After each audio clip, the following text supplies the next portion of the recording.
Sandbox is an application isolation for Mac OS X. Apple has included a sandbox facility, originally codenamed Seatbelt, with the release of Mac OS X 10.5 Leopard in 2006. This facility includes the commands sandbox, sandboxd, sandbox_init, and sandbox-exec. The sandbox is implemented as a policy module for the Trusted BSD Mandatory Access Control framework that I previously mentioned for use with BSD. As we know, Apple OS X is a BSD derivative, which is why it can use this Trusted BSD framework.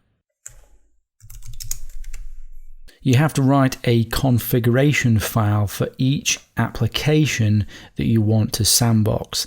It's not a point-and-click solution, unfortunately. You have to read through the documentation. You have to know what you're doing. Here is the man page for sandbox-exec, which is the main tool that you use in order to use the sandboxing functionality within OS X.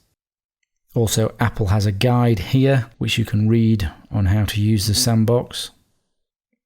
But I'm going to give you some quick pointers now to get you started with, but you absolutely have to read the documentation because it's very specific to the applications that you use.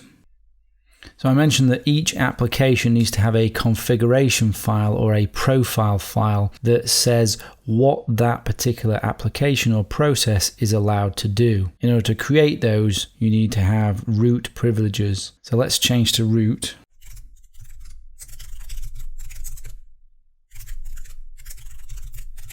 So now we're root. Let me show you an example config file that I've created for Firefox.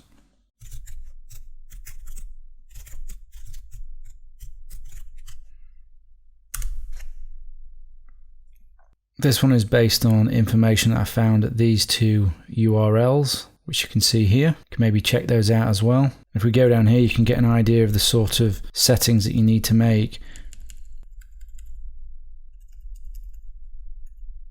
It looks complex, but it's not too complex. So what you can see here is, for Firefox, these are the read and write locations that the process is allowed to read and write to, and that's based on this allow, file write, and then these reads.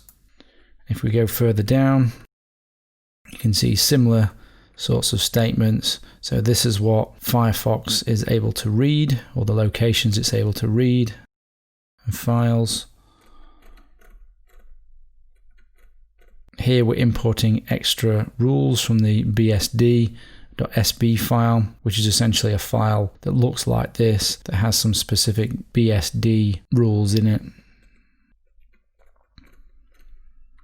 And we can also lock down whether or not Firefox can create any new processes. So this is not allowed to create any new processes, only new threads. And here we're giving it network access, so you can disallow certain applications from having network access. So that gives you an idea. But if you really want to use this, then you need to read the documentation and figure out how to use it. But of course, I would recommend you do the browser and the email client, and of course anything that interacts with the internet or untrusted sources. So that was an example of a profile. So how do we actually run Firefox using that profile? So we have to type in a command, but we need to exit out of root into a standard non-admin user.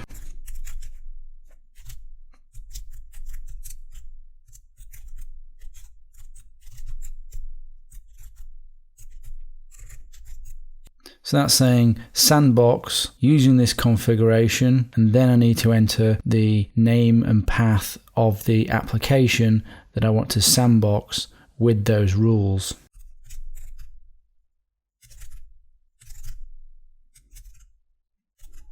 So that's the command there for Firefox. And there we have an instance of Firefox protected by the sandbox and allowed and not allowed based on those rules in that configuration file. This is some example profiles here that you might find useful. There are also examples of configurations provided by Apple, which you can see here.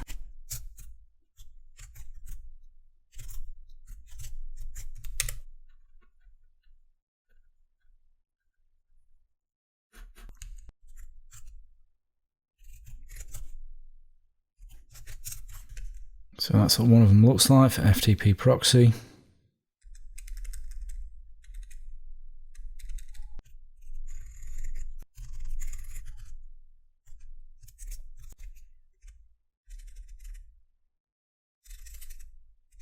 So you see here, these files might give you a better idea of how you might configure this. So you can see here as an example, this is allowing UDP port 123 and not allowing anything else.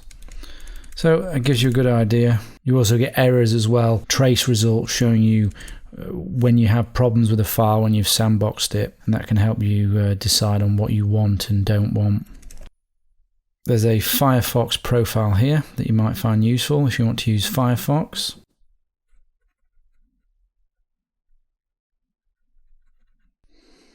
This is Buckle Up, which is a tool to help you create the profiles.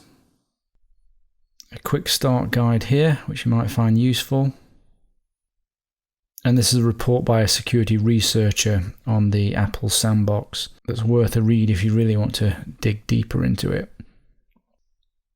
Other than the built-in sandbox, there isn't really that much that I'm aware of anyway for Mac. There is Super Duper. This has some limited sandboxing functionality, so I thought it was worth a mention. So that's it on Mac Sandboxes.